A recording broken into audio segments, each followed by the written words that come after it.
Welcome to Bits About Books, the home for conversations with authors of breakthrough books on sales, marketing, and business. Founders, entrepreneurs, and individual professionals, we all need to keep track of ideas that are helping create our today and tomorrow. Bits About Books will strive to find those books and speak to their authors, go behind the scenes and understand what inspired the authors to write the books that they did and how they went about doing so. Through our conversations, we hope to gain insights that will help us to get the most out of our efforts. I'm your host Shubhanjan Sarkar, founder of Pitchlink, the next generation buyer-seller engagement platform where our mission is to make buying easy. Welcome to Bits About Books. Thank you for your time and for joining us in this session. I have a favor to ask. While you continue to listen to the podcast, please leave a comment or rating at iTunes or wherever else you get your podcasts from. I personally look at each comment and will give you a shout out to each of you in our following episodes. It means a lot to hear from you. Our guest today is Dobbe, and we speak with him about his bestseller, The Remarkable Effect: Why Your Software Business Isn't as Good as It Could Be and What You Can Do About It. Remarkable software companies acknowledge that they cannot please everyone. So it's about saying no. But it's also about really articulating beyond demographics and firmographics what's characterizing that customer, those customers that will buy it regardless of any objections that they possibly could have, because they want it, that are prepared to pay premium. Very often companies, they say, well, who's your ideal customer? Well, it's a customer of 500 to 1,000 people in this industry, in that country, and then it stops.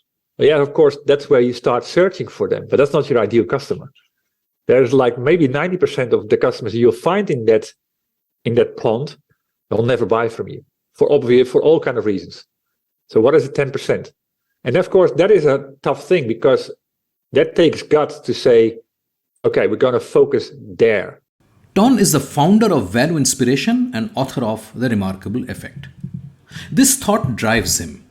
Imagine how fast we could solve the world's biggest problems if more SaaS startups would gain traction sooner. Today, 90% fail.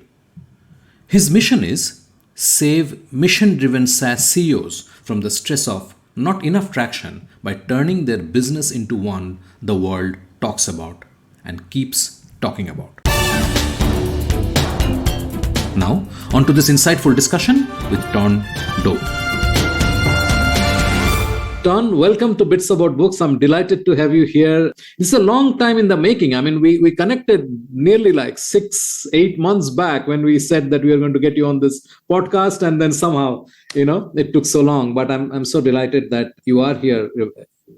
Same here. And better late than nothing than never, right? Absolutely. Ton, before we actually dive into the book, Remarkable Effect, I would like you to tell me what you are currently doing. What's keeping you busy these days? What's keeping me busy is to help B2B SaaS founders from around the world solve their challenges around creating traction. That's in a nutshell. I'm running a consultancy, and I've always been working for an enterprise software company myself. And when I left the company in 2017, I decided I didn't want to work for another large company anymore. I wanted to use my expertise and my knowledge to help smaller companies, SaaS companies, startups, scale-ups from around the world, to help them get across the challenges that I've faced in my career. Typically, that's around their inability to stand out in a very dense market. How do you do that? So what I've actually specialized myself in is help crystallize what makes those companies remarkable, hence my book, The Remarkable Effect. Crystallize who's prepared to pay premium for that and why. And then from there, do everything with those companies. It's like the full cycle to actually create predictable traction. Wonderful. This is so critical because, as you know, at least 50% of the new generation SaaS or software businesses will fail. Exactly. Obviously, the failure rate is much higher in the VC funded companies, but even in the bootstrap, it's still 50-50. it is not because the founders were less passionate. It's just because they didn't know what they were supposed to do. I mean, they knew the product, they knew sort of the gap. To your point, they possibly are creating a Me Too product with very minor variation, which is Exactly. the point of the dense market and so on. But a lot of times they really don't have the clarity, and that makes the difference, right? Yeah, spot on. You left your enterprise software job in 2017. Yeah. And you started a consultancy. When did you publish the book? It's around 2018, 2019, right? No, that's actually it was written in 2019. It was published on the 2nd of the 2nd, 2020. So a lot of twos. Right. I chose a remarkable date. Nice. Yeah. Absolutely. That's nice. It's memorable as well. So when did you think that a book, maybe it was not called in your head The Remarkable Effect at that point, when did this idea sort of originate in your mind that I need to put together this thought that I have, or this hypothesis, or this idea into a book, which can then help software founders, marketeers, whoever you're talking about? I was challenged. I started my podcast, the Tech Entrepreneurs on a Mission podcast, on the 1st of January 2018. And then I did a weekly episode from there. And at some point, about a year after, one of the guests, Suzanne Baars, who's the CEO of a company out there in the Netherlands, who was on my podcast, she said, well, she called me, or we had a conversation, and she said, you should write a book about this. There's so much value in the conversations that you have with B2B SaaS owners that shouldn't go wasted just by having it only in a format of a podcast that you have to listen to, start to finish. So that's where I started thinking. And I mean, everybody that knows me or knew me from the past was, first of all, they knew, most of the time they knew that I wasn't a reader myself, let alone writing a book. But I took the challenge and I started thinking about it, checked a couple of people, got a coach. That's how things took off. So tell me a little more, dig in a little more. So you are doing this podcast. When did you start the podcast? The podcast was the first week of January 2018, about 3 or 4 months after I started my own company. And the reason why I started the podcast was for research purposes, actually for myself. Because I mean, when you're working for a large enterprise software company with about 4,000 people, you have all the subscriptions, the Gartner subscriptions, the Forest subscription, the IDC. You got all colleagues whispering in your ear about what's going on in the market and so on. And suddenly you're on your own. Like, how do you keep up with what's hot, what's the trend, what's going on? And I realized, I need to do some research. Why not do it in a fun format that is also delivering some value by interviewing people that are in the midst of it? That's how I started. Right. And how did you get your first guests? Reach out. I asked a couple of people, do you have any recommendations for guests? And that's how it started. I also was very picky from the beginning, because I wanted to interview people that were doing things that inspired me as well. I mean, when I left Unit 4, there was an enterprise resource planning company, so it was all about automation. But the last 2-3 years in that journey, we started to think about scenarios whereby we not only automate things away, but actually, because we were in the people business, the services industries, what can we do with technology that actually augments those people to do things never been done before? And that inspires me. So, I mean, if you look at the list of people that were on the podcast, the majority of them were actually augmentation type software providers from all kind of breeds, in the HR space, in the sales space, in any kind of area, but all about how can we make people deliver more value through technology. That was sort of the summary of it. Yeah. Right. So one of these conversations sort of the guest came back and said, hey, I really enjoyed this discussion with you, and you know what, you should put this in a book. So So what happened next? So you started thinking about the book. Yeah. You still don't have the value-driven framework. You're still not there, right? No. So No, but I started to think about it indeed. These are thoughts in your head, and you're thinking about them, and you say, "Okay, let's give it a shot." So what did you do next? Well, I mean, like I said, I checked a couple of people that had already written a book, and asked them how did they do it, and a couple of them came back and said we had a coach. So here's a recommendation. My coach Sophie from the UK is what I started working with, and we had a conversation about, okay, what do you want people to get from your book when they read it? What do you want them to start doing? What should they have learned? All of those type of things.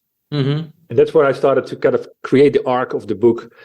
And it needed to be, I mean, like I said, I've always been in product management and product marketing. I've realized over my career how important it is to stand out in a market. So I wanted my book to be about, okay, what separates those software companies that we start talking about and keep talking about from all the others that don't have that never got there, or got there but wasted it again, lost it again.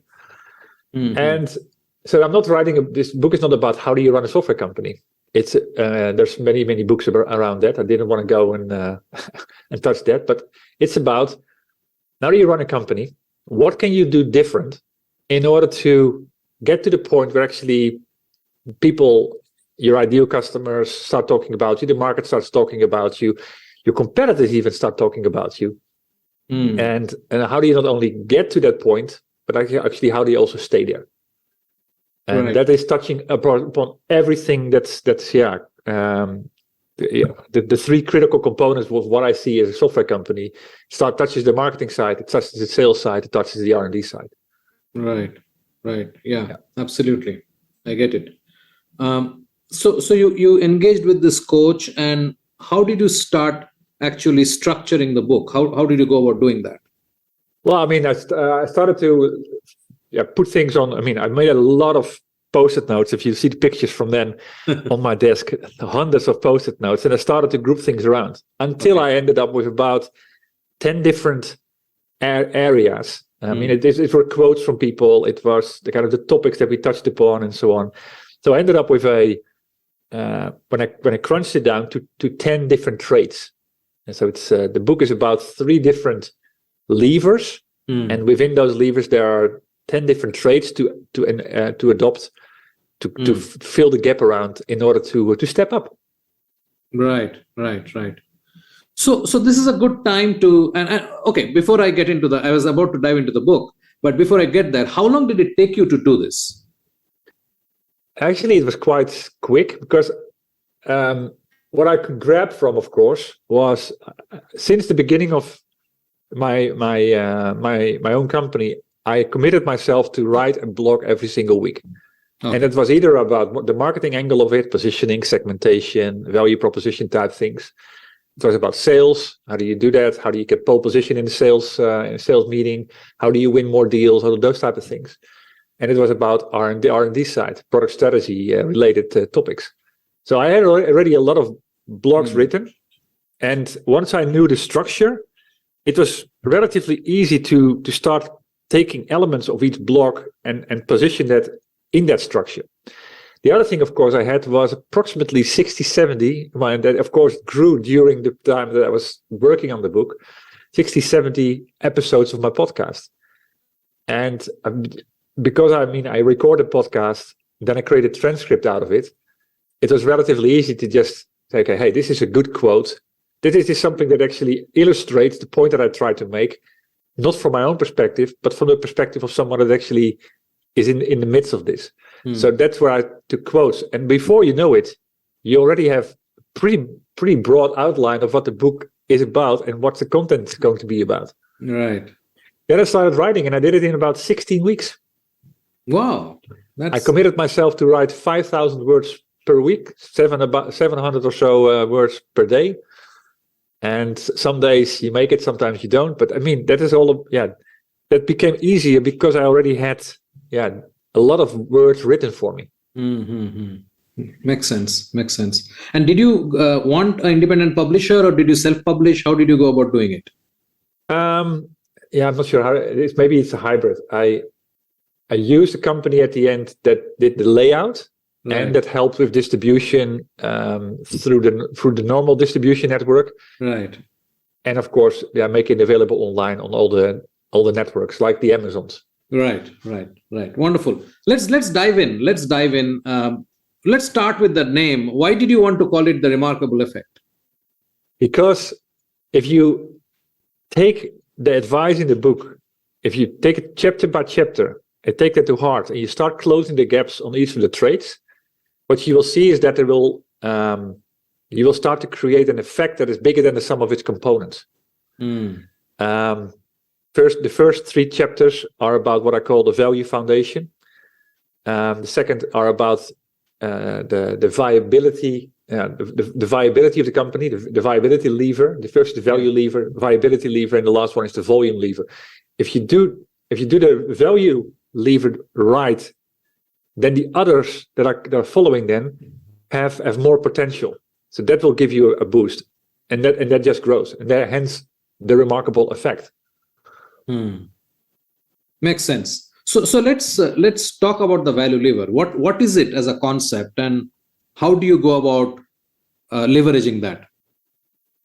Well, the value lever at the end is what I call the foundation of the business.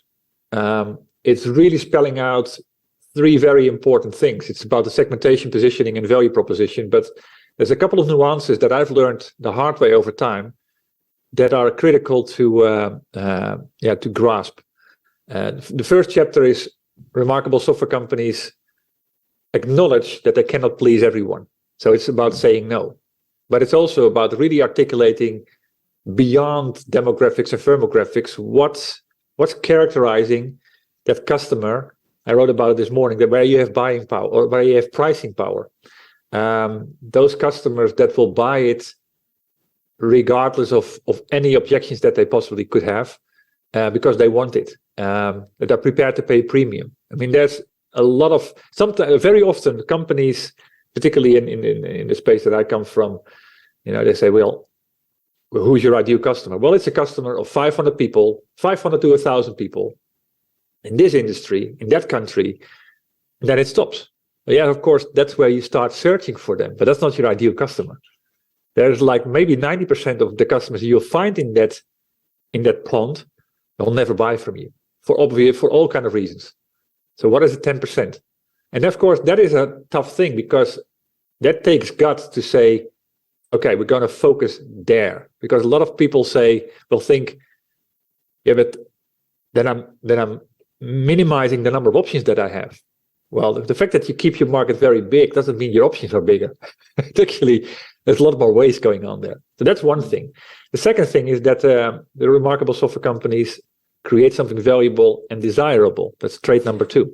The valuable part, sometimes a lot of people get that, although they don't live up to that, because they think that when they talk about features, that's about value, which is of course not true. But the most important word that is connected to there is that it's desirable. And that is an art in itself. How do you create a software product that is desirable for people, that they say, yeah, we need this. Not even I need this, we want this. I come from the ERP world, finance systems, payroll systems, HR, procurement. Yeah, these are systems that people need, they don't want it. But how do you make those systems desirable? So that's a thing in itself.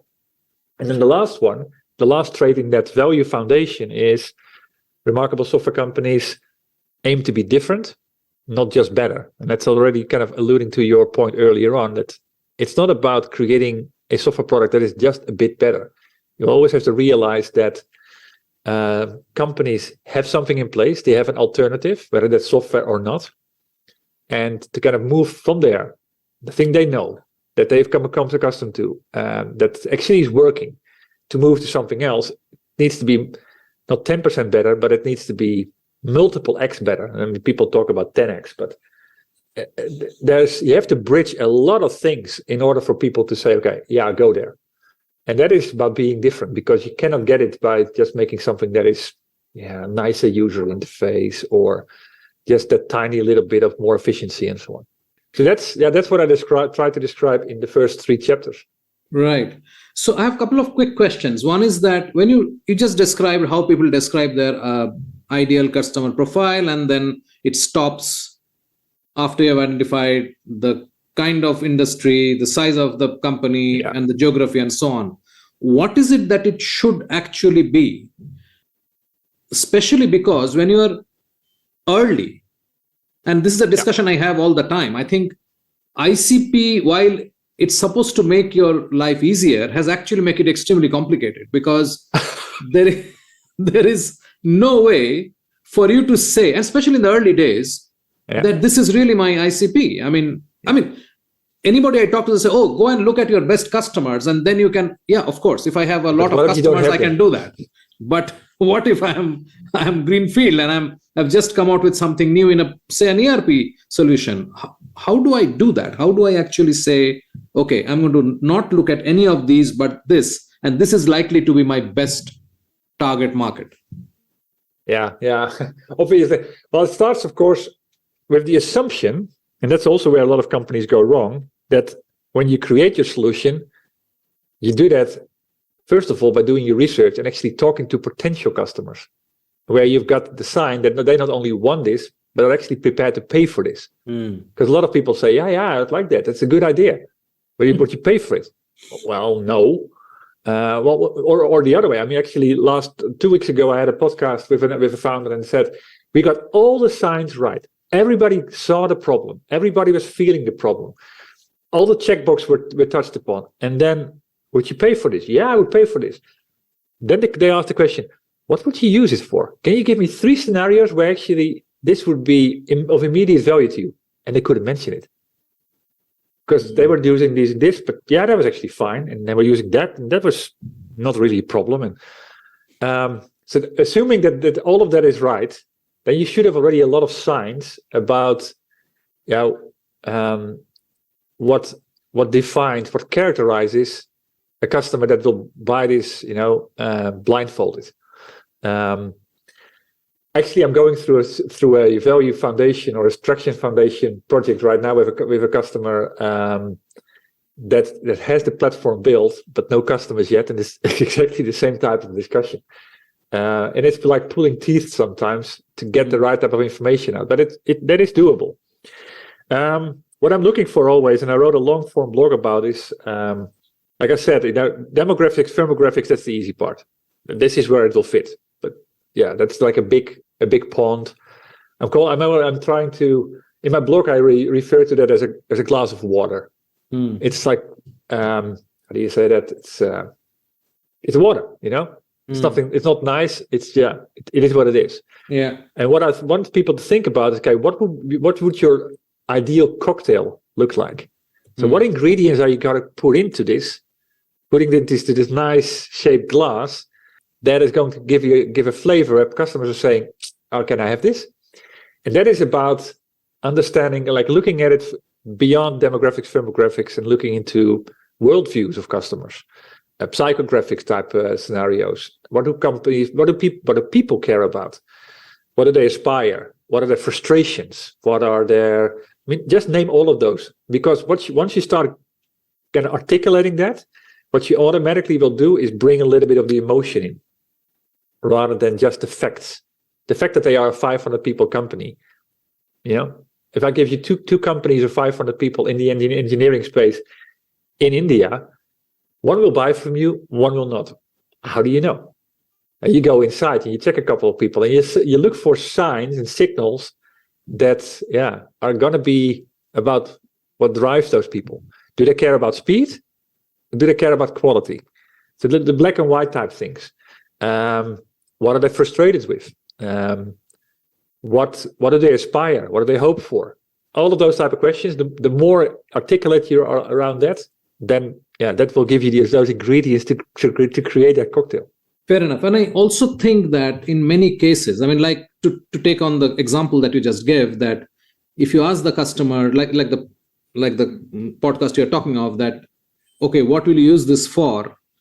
and they have no answer, a lot of times what I have seen is because people just do not want to move away from the status quo. True. Yeah. People get so comfortable with the status quo. It's not even about the competitor's product. It is just that whatever we are doing, it is working somehow. Even if my conversion rate is 2%, I know at least if I do 100 motions, I'll get 2 converted. I'm okay with that. I mean, even if you're promising me 20 conversions, I'm not sure that it'll happen, and I don't want to mess up my stuff that is working already. Exactly. And I've seen very extreme examples of that, where you could guarantee that in the first 6 months, the company would save $500,000 and no action. Where they would add 5% to the bottom line, no action. So, like a lot of there's I forgot the book that's recently been written about this, but a lot of it is not about that they buy the competition, but they buy nothing. Yeah, it's exactly. Inaction, and the inaction has nothing to do with your solution or anything else. It has to do with their own fears, how comfortable they are, that they don't want to make a mistake. Yeah, and especially like our product is in the sales technology stack space. There is so much of uncertainty in the sales organization. Like I was talking to someone yesterday, and the average tenure of a VP of sales is 18 months. If you have got the top job and your life is there for 18 months, what are you going to do? Exactly. You'll do exactly what you said. Do nothing. Just let it pass. Yeah, what's the ROI? I mean, you won't even see the ROI often. Exactly. Yeah. It's time for a short break. Stay with us. After the break, remarkable software companies master curiosity, and not only the founders, but they encourage that people are challenging things, keep asking why, keep figuring out like why not, and then stay open for that. And that is something that is hard enough. In the startup phase, everybody is, curiosity is nothing really of a problem. The moment your company grows, there's more risk involved, and the risk gives people fear. Sometimes it's the other way around, that everybody is telling themselves the story of, we're doing fine, we're doing great, aren't we? So you get complacency, you get that type of bias, and complacency is a killer for curiosity. You are listening to a Business Podcast Network original. Podcasting is the fastest growing content marketing opportunity, which is untapped. We can help you craft your audio strategy and help leverage the wide reach and easy streaming capability that the smartphone penetration provides. It is easy, it is powerful and personal. Talk to us to find out how podcasting can help you build your brand and reach out to your targets like never before. Write to us at bpn@bizcast.in. That is bpn@bizcast.in. Business Podcast Network. Podcasts end to end. Welcome back. I'm Shubhanjan Sarkar, your host for Bits About Books and founder of PitchLink, the buyer-seller engagement platform. Let's dive right back into the episode where we left it. So let's move to the viability lever. So once we have created the value, or we have defined the value, how does that work? Yeah. So the foundation is there. Yeah. Then the reason why I call it the viability lever is because once you start to create momentum, which is the lever that comes after that, or actually, you can turn them around. I put them in that order, but how do you stay there?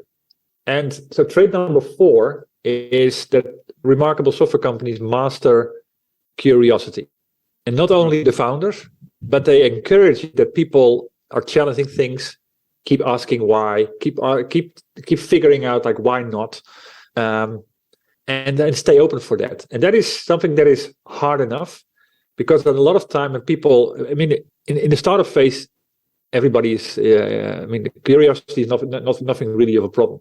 The moment your company grows, there's more risk involved, and the risk gives people fear. sometimes it's the other way around, that everybody is telling themselves the story of we're doing fine, we're doing great, aren't we? So you get complacency, you get that type of bias, and complacency is a killer for curiosity, because you think you're doing the right job and you don't ask the questions anymore, and that's where companies start to fail. Second thing is this, another trait in that block is that remarkable software companies create new value possibilities, and that goes to the point of, no, we're not going to create something that's already out there on the market, make it a little bit better. What can we do to create new value possibilities, things that haven't been done before? That is also tough and hard. But the moment you get your value foundation right, and you know why you're doing it, and you know what type of business you're really in. To give that example, we always thought when I was at my previous employer that we were in the ERP space. Well, that's the software category, but we were not in the business. I mean, customers didn't see us like that. We were in the business to help them accelerate growth, use change as an advantage, to become a leader in their space. That's a completely different type of thing, and we did that magically through an ERP solution. But the moment, so if you define right what business you're really in, and you have the curiosity to look at things with a different pair of eyes, then you will find things that will create new value possibilities. That's where creativity really kicks in and becomes a lot easier. So that's one. Then the third lever in that box is that they create fans, not just customers. A lot of companies think, okay, got a customer, find a new one, find a new one, find a new one. Everybody is always focused on new business. Yeah. And then, of course, it's about make sure that our existing customers don't churn. And a lot of times that is about, okay, keep contact with them. And typically, for a sales perspective, that happens at the end of the year, just before the renewal date. Yeah. But that's not how you create fans. So what can you do across the whole business to make someone an ambassador for what you do? And that can be through products, that can be through marketing initiatives, it can be through sales, it can be through customer success. I mean, any company or any department in the business has a contribution to that you can leverage. So that's what I talk about there. And exactly, but that's also kind of connecting to the remarkable effect. You want customers to start doing the work for you. Yeah. They need to have something to talk about, that they want to talk about and share with their peers. If you've seen this, you should check this out, because an ambassador not only buys more and not only buys more often, but they also bring more peers, people like them. And that again, if you have figured out your ICP, your ideal customer profile, the people when you enter the meeting, you're on the same wavelength, conversations go like yes and rather than yes but. And then you find those companies and you turn them into ambassadors, they'll bring people like that as well. Because that's who they are connected with and who they are communicating with in a way that they like.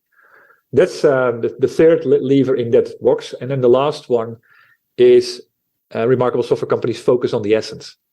And a lot of times people think when they hear the word focus, but we are focused. We focus on this segment of the market.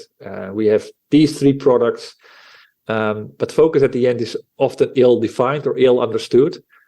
And it starts with, for example, focus on the essence, like what is the real problem we're trying to solve here? And out of my experience, when I, for example, listen to salespeople, 9 out of 10, they haven't got a clue what problem they really are solving. They think, the customer isn't efficient enough. Well, that's not a problem. That is how you fix it. But the problem, what wakes them up at night, is a completely different thing. And if you don't understand, if you don't move on from an R&D perspective already on what is the essence here, what is really keeping a customer up at night, you cannot solve it either. You just create another user interface. And you just move around a couple of boxes. But these are 4 that are really key, and working together again will allow you to start the momentum and then keep that momentum because the market is dynamic. What has happened in the last 3 years. I mean, I can't even put it on a one-pager. COVID has happened. Economic crisis happened. The climate change just continues to grow. There's a war going on. I mean, and these are just the 4 big ones that everybody knows, but there are so many micro type of challenges. All of these things change how the dynamics of that your customers are living in, and that changes what goals they set, what priorities they make, and the moment that you think, okay, we are perfectly fit for this customer, the next moment you're not anymore. You need to be on top of that, and you want that you solve that in that viability lever part, because it allows you to, first of all, be laser focused on the right type of customers and not waste time on the wrong ones. And I can have a long debate around that. But once you do that, you can start to kind of make those customers where you're already the perfect fit, make that even better, but also start working on the things that will come next. And what I've seen a lot of times is that the momentum starts and then it drops and then it falls because complacency had kicked in. They didn't move with the next big thing that the customers needed, and then it's too late. Yeah, because revenue kicks in or starts to drop. Then you have to align cost with revenue in order to have a reasonable margin. Therefore, you have less people. I mean, what are they going to develop for you? Now it's really the heat is on to build something that is the next stage again, and you haven't got the people for it. So all these things, that's I mean, talking about the numbers that you shared, the 90% of startups, the 75% of scale-ups, particularly venture-backed indeed, and then the 50-50 on the bootstraps. That's where the failures lie. Absolutely, makes sense. Let's move on to the last lever, the volume lever. Exactly. What sort of, I guess this is about scaling and becoming big, and also retaining the essence of the previous stages, right? Exactly. True. That's one thing that get lost. Like you said, you become big, you become complacent, you become big. I mean, there are n number of things. Then suddenly the core KPIs change, and you're suddenly doing things for the market, or you're doing something for your investors, but you have moved away from focusing on your customer and so on. And we see that repeating over and over and over again, with very, very large, very successful, very smart companies. I mean, I don't even want to go into that discussion of the books, the companies listed in Search of Excellence, the book. How many of them are in the top 50 still? And you'll find maybe 3 of them. Yeah, exactly. No, I mean, it is indeed about scaling, but I wanted to kind of focus particularly on momentum creation, because scale that's again a different set of books. That's about you got momentum, the fires are going, and now you throw extra oil on it for them to grow further. Like scaling is absolutely a critical thing, but the last 3 chapters of my book are not about the scaling side of it, but about creating momentum and keep that momentum going. So there's one chapter that I mastered in creating momentum, and there's a lot of examples in there from the podcast and from my own experience about how to do that. The chapter that I really like is then the trait number 9, is that they sell the idea, not the product. And that is about selling the outcome. And we forget it a lot. If I go to any website, I see, I mean, talking Simon Sinek language here, a lot of companies are excellent in talking about what they do, but they completely ignore why people should care. And if you look at the founder story, sometimes it's also hidden in a very, let's call it inside out type of thinking. We wanted to create a company that's going to be a leader here, a leader in AI. Like, who cares? So, I mean, I always try to get with my customers, get them back to the point, okay, what is the change that you try to create in the world or in your industry? What is the change that, even if you were not part of it or even creating it, that you would still like to happen? Because that's where passion kicks in as well. But the beauty of what it does is that it's coming from an outside-in perspective, something that a customer loves as well, and they want to be part of it. That's where movements can be created. And talking about creating a movement, that's where momentum is a really big thing. So I'm a big fan of narrative design, talking about, kind of really spelling out what's going on in the market, what's the undeniable change, what's not and how do companies get stuck, and then offering them the new game. And I mean, companies like HubSpot have done that fantastically, and Drift and Gainsight. There's plenty of examples around that. But it's about selling the idea, selling the new game. And that is a fantastic way to start demand creation rather than just capturing demand from the market. Because that is also what remarkable companies really, really do well. They create demand. They inspire people. It starts with they sell the idea, not the product. And the product will, of course, always have a place. It's not that you always, let me explain you the idea. People get hooked to the idea, and then they want to know, okay, how do you do this? Okay, glad you asked. Here's how we do it. And then the last one is, and that's also a critical one, very often forgotten, remarkable software companies surprise and hit the right nerve. And I mean, my world is B2B software, B2B SaaS. And a lot of times people think, okay, it's about B2B, it's business. It needs to be factual. Yes, of course. It needs to be serious. Yes, of course. But at the end, we're dealing with people. And if you want to hit the right nerve, you have to communicate in a way where people say, okay, you get me. This is exactly what I'm going through every single day. This wakes me up at night. They might not say it in those type of words, but that's what I think. So that's about bringing in the emotional aspect of it, because people, they buy with their head, but they think they buy with their head, but they buy with their heart. Even the CFO, who's all about numbers, even about a controller, even about an auditor, even about someone that runs a legal department, they're all people. And they have frustrations, they have anxieties, they have hopes, they care about status.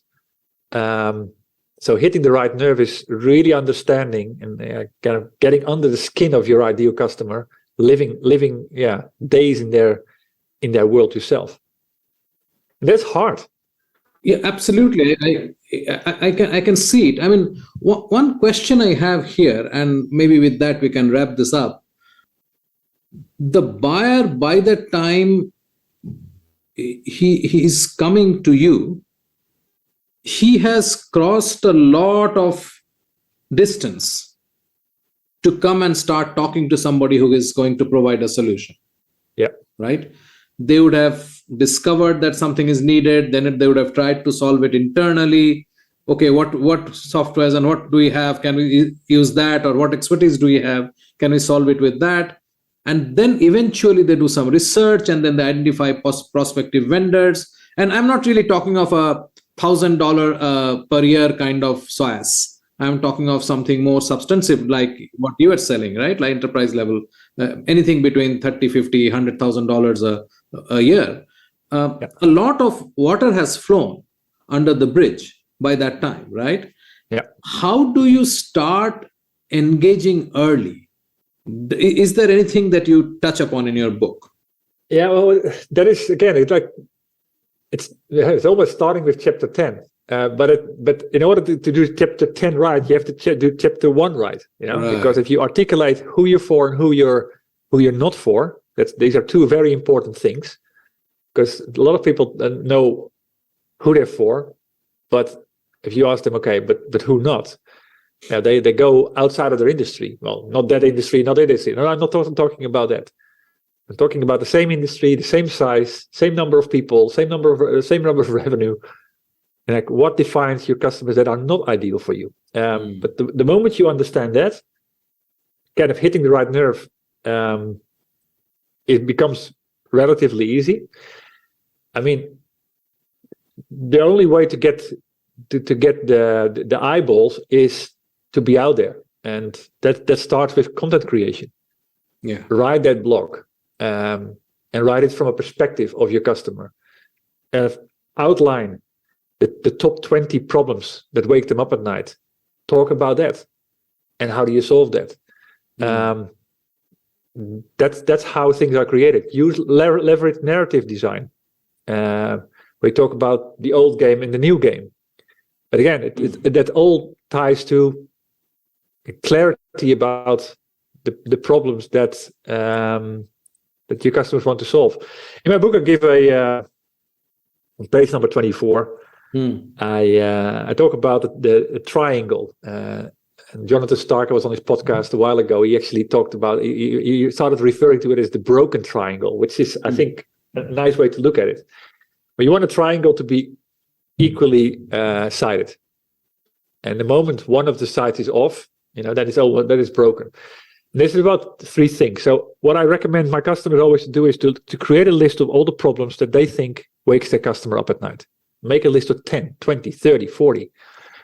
Then for each of the problems, answer 3 critical questions. That's where the triangle comes in. On a scale of 1 to 10, how valuable is this problem to solve? And give it a number. On a scale of 1 to 10, how valuable is that problem to solve? And give it a number. Just go through the whole list. Then you go to the next column and say, on a scale of 1 to 10, how critical or how urgent is this problem to solve? And that becomes a formula. Because when you multiply value with urgency or criticality, you get a number between 0 and 100. And if you then use the spreadsheet technology to just sort it, suddenly you got the top 20 or the top 10 available. And that's where the question number 3 comes in. Looking at all those problems again, on a scale of 1 to 10, on which of those problems can you exceed expectations? Because companies don't buy when you solve their problem, they buy how you solve their problem like no one else in the market. That's where difference comes in. And not difference in terms of how you are different from that competitor or that competitor, how you help them make the biggest possible difference. Always looking at it from a customer perspective. And then when you multiply that with the other outcome, then you get value multiplied by criticality, multiplied by exceeding expectations, and you get a number between 0 and 1,000. I guarantee you, if you focus on the ones beyond 500 points, you got a pretty good list to start positioning your company. Yeah, I see that. This is a great answer. I think there's a lot for people to take away. On the point of takeaway, if you want people to take away one thought from this book, I know it's always difficult. It's good for the interviewer to ask such a question, but never a good answer. But still, if you do want to point to one, or if you believe that there is one lesson for people to take away from this book, what would that be? Stop trying to be better. Start being different. Because when you start to be different, you'll stand out in the market and you'll become a remarkable business. Bits About Books is brought to you by PitchLink, the buyer-seller engagement platform. PitchLink makes buying easy by enabling high-quality engagement between buyers and sellers through its presentation and discussion modules. Sellers create customized sales narratives using sales collaterals and personal videos and reach out to prospects through a non-intrusive, buyer-qualified engagement. PitchLink requires no installation or download and holds the entire repository of sales collaterals and buyer-seller conversations. Talk to us to know more about how you can engage with customers without intrusion. Call us on 99021 631 32. Don, thank you so much for joining us today. I really enjoyed this. Same here. Thank you. It was a pleasure. We have a fantastic lineup over the next couple of episodes with great conversations on breakthrough books. Subscribe in your favorite podcast app so you do not miss a single episode. Thanks for listening. Thank you for being with us today on Bits About Books, where we talk to authors about breakthrough books on sales, marketing, and business.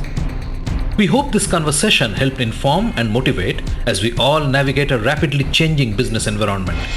For us, these are enlightening conversations enriched with knowledge and expertise. We encourage you to go out and buy the book to learn firsthand and implement some of the great ideas we discussed today. We hope to have you with us again in the next exciting episode of Bits About Books. If you liked what you heard, Subscribe to the show in your favorite podcast platforms like iTunes, Google Play, Spotify, or wherever else you get your podcasts from, and give us a rating while you are at it. This Bizcast original podcast is produced for PitchLink, the next generation buyer-seller engagement platform, where the mission is to make buying easy. Hosted by Subhanjan Sarkar and produced by Rajiv Aditya. See you next time and have a wonderful day.